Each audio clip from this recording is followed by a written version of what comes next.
I testified before the House Foreign Affairs Subcommittee on Africa, Global Health, and Global Human Rights.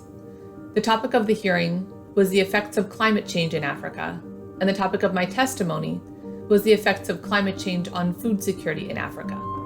Congress's interest in this topic reflects broader government-wide interest in the effects of climate change worldwide. We're seeing this in the executive branch, for example, with President Biden's Leaders Summit on Climate last week. I hope one main takeaway from my testimony was the fact that the impacts of climate change on food security in Africa are much more complex than often portrayed.